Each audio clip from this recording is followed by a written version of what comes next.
조선인 학생의 통신부인데 이 학년 때에는 이무형이라는 조선인 이름으로 먼저 쓰였었던 것이 3학년이 되니까 학기 초에는 이무형이었던 것이 학기 어느 시점에선가 이름이 지워지고 타케다 시게루라는 일본식 이름으로 바뀌었고 그것이 4학년 때는 처음부터 타케다 시게루라는 일본식 이름이 쓰였습니다.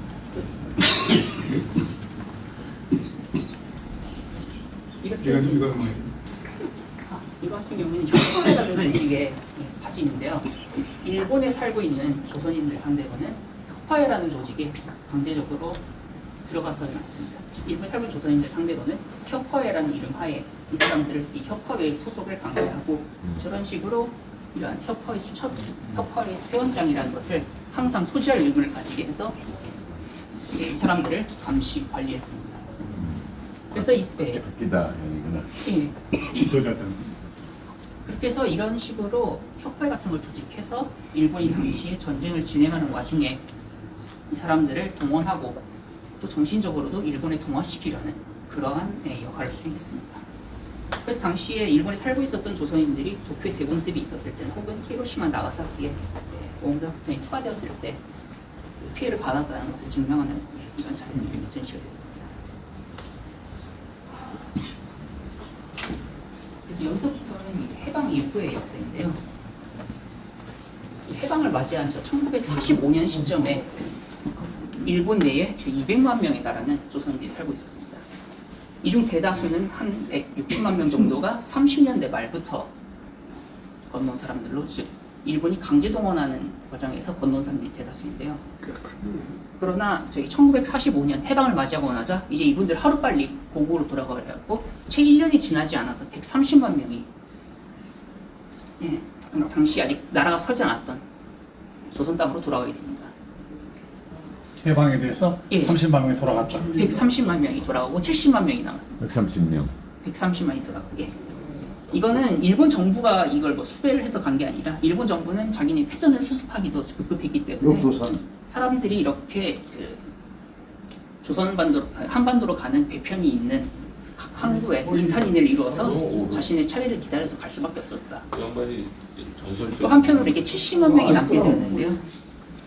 이 남은 분들 역시 돌아오고 싶은 마음은 굴뚝 같았지만 당시에 혼란스러웠던 남북으로 나누긴 했지만 북쪽에는 소련이 내려오고 남쪽에는 미군이 올라오고 정치, 경제, 사회적으로 굉장히 혼란스럽기 때문에 조금 더 안정이 되면 돌아가겠다 생각하는 분들이 70만 명이 일본에 남아서 이렇게 민족 단체들을 조직해서 동포들을 돕는 한편으로 자신들의 권리를 찾기 위해서 일본 정부와도 교섭을 한다던가 그런 식으로 활동을 했습니다.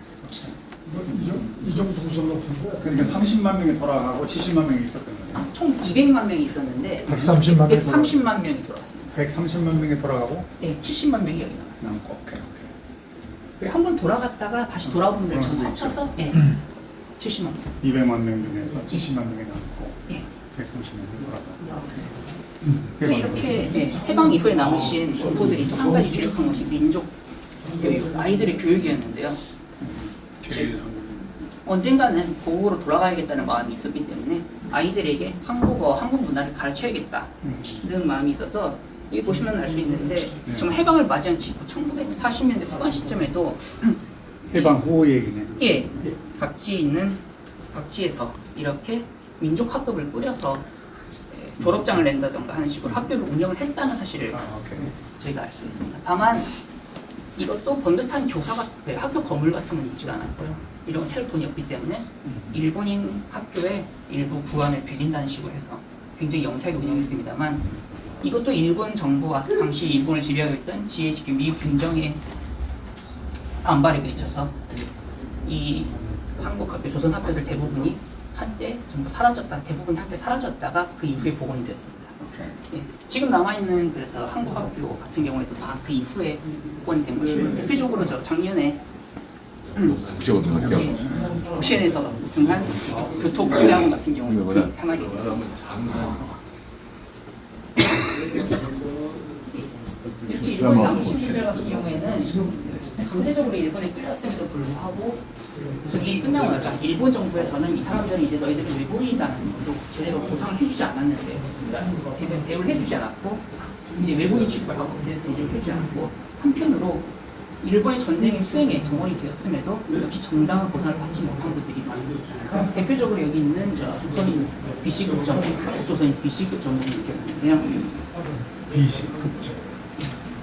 일본의 그 포로 수용소, 그 미군 등을 수용했던 포로 수용소에 감시원 등으로 동원이 되었다가 역시 강제적으로 동원이 되었다가 전쟁이 끝나고 나서 연합군의 군사재판에서 너희들은 그 포로 수용소에서 비인도적인 범죄를 저질렀다는 이유로 전범으로 재판받았음에도 불구하고 일본 정부에서는 너희들은 이제 일본인이 아니라 외국인이니까 아무것도 해줄 수 없다는 이유로 그대로 내팽개쳤습니다.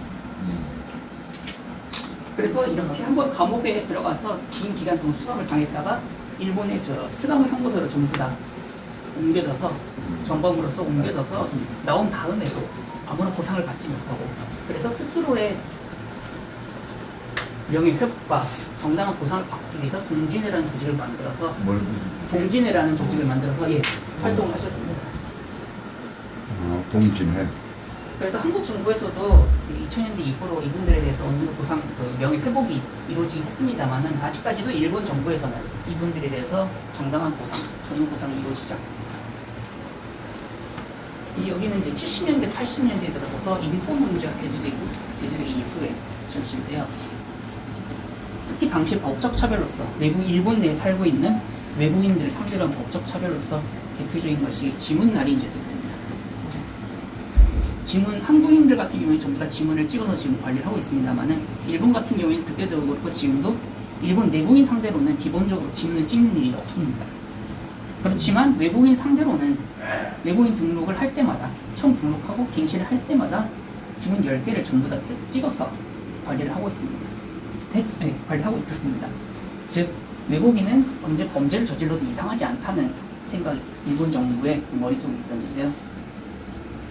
이제 이렇게 되자 1980년대에 들어서서 이 외국인 등록 갱신을 할 때 이 지문 날인을 거부하는 사람들이 한 분, 두 분 나오기 시작하고 이제 이분들을 중심으로 해서 민족 단체들, 제일코리안의 민족 단체들과 일본 내 한편으로는 일본 사회 안에서도 이러한 외국인에 대한 차별에 대해서 이것이 부끄러운 일이라는 인권적으로 문제가 있다는 것에 동조하신 분들의 같이 대대적인 이런 식으로 데모 행동을 벌이게 되고 결국 2000년대에 들어서야 이 외국인 등록법 상의 지문 날인 제도는 완전히 철폐가 되게 됩니다.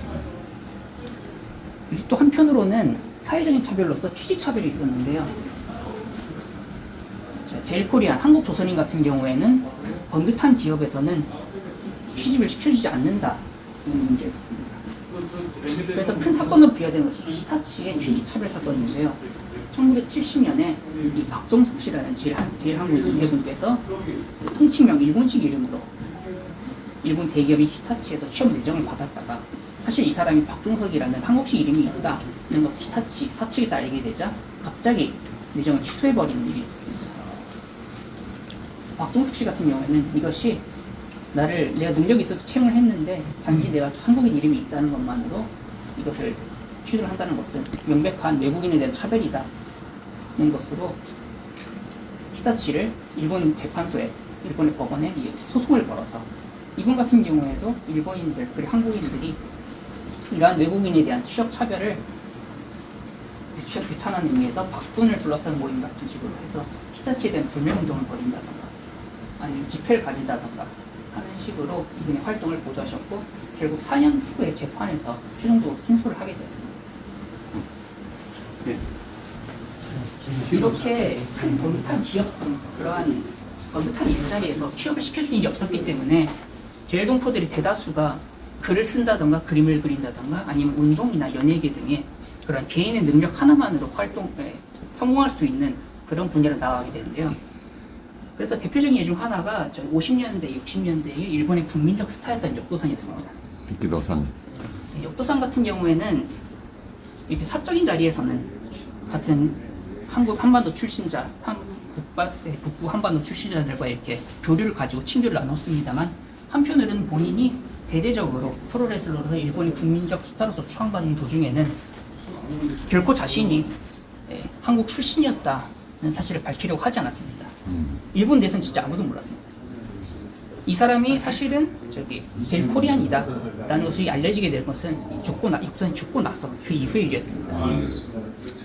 이 역시 역도산 스스로 생각하기에도 자기가 일본의 스타로서 추앙을 받고 있는데 사실은 제일 코리안이었다는 것을 일본 사회에서 알려지게 되면은 어떤 식으로 차별을 당하고 무시를 당할지 알 수가 없었기 때문이었습니다. 장후는 다 밝혔잖아요. 장훈 같은 경우에도 꽤 시간이 지나고 나서 지나고 나서. 일본에서도 그래서 아무래도 일본식 이름으로 또 통용되는 것도 있기도 하고요. 다시 뭐 해리모토 이사오라는 이름으로 통용돼 있기도 하고요. 즉 성공하고 나서 사실은 내가 제일 코리안 출신이었다는 식으로 밝히는 분도 계시고 아니면 성공하고 나서도 이것을 밝혔을 경우에 그 역반응이 두려워서 밝히지 못하는 경우도 계시고 이건 그러니까 개인의 판단인데요. 다만 이것이 이런 장훈이나 그 역도상 같은 좀 오래된 세대일 뿐만이 아니라 지금도 일본의 연예계에서 활동하고 있는 사람 중에 아직도 자신이 그 제일 코리안 출신이다 이런 것에 대해서 밝히지 못하고 활동하신 분들이 적지가 않습니다. 자, 안쪽을 보시면은 여기 같은 경우는 그때 만난다. 너무 좋아죠. 예. 네, 알겠습니다. 일제시대부터 지금 현재 이르기까지 일본에 살고 있는 동포분들이 어떠한 물건을 이용하고 살고 있었는가 그 생활 도구로부터 시작해서 아니면 이 뒤에 보시면 아시겠지만 관혼상제 결혼식의 이 꽃가마라던가 결혼 의상 그리고 제사도 이건 제가 재현한 디오라마 같은 재현한 그 페리스코 안쪽 같은 경우에는 실제로 조선인들이 일본에 살고 있었던 한국 사람, 조선 사람들이 어떠한 집에서 살고 있었는지에 대한 재현 등을 해서 전시를 하고 있습니다. 시간이 많이 없어서 지금 간단하게 어떠한 전시가 있는지 요소에서만 지금 짚어서 일단 말씀드렸고요. 네.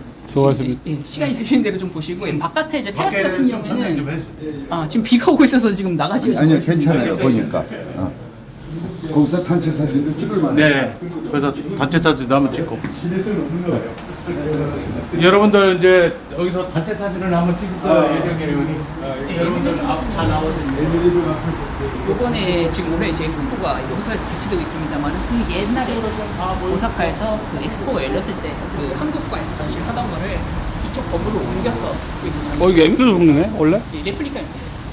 복제입니다. 복제구나. 이 테라스 같은 경우에는 그 외에도 장석대라던가 저 가마솥 같은 실제 여기서 살고 계시던 분들이 실제 이용하셨던 이런 물건 관련 전시도 이 테라스에서 하고 있고요. 아니 저게 만들어진 연유가 뭐죠? 왜 저거 만들었어? 저 오리지널. 왜? 옛날에 70년이었나요? 1970년이었나요? 그 오사카에서 엑스포가 있었을 때, 한국관람회 있었을 때, 그 한국관에서 전시를 했던 거를 끝나고 나서 이쪽으로 이관을 해서 이 한국 이 일단 이 상황에서 단체 사진하고 그렇죠. 여기 2열로 한번 이렇게 서주실래?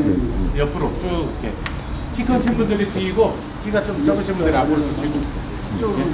그리고 우리 여기 기념관 설명했던 분도 같이 이쪽으로 이쪽 에밀리를 보고 등을 쥐고 에밀리를 등을 쥐고 키가 적으신 분들이 앞에 같이 사진 한 장. 키가 적으신 분들이 우리 공수님이 키가 크시네요.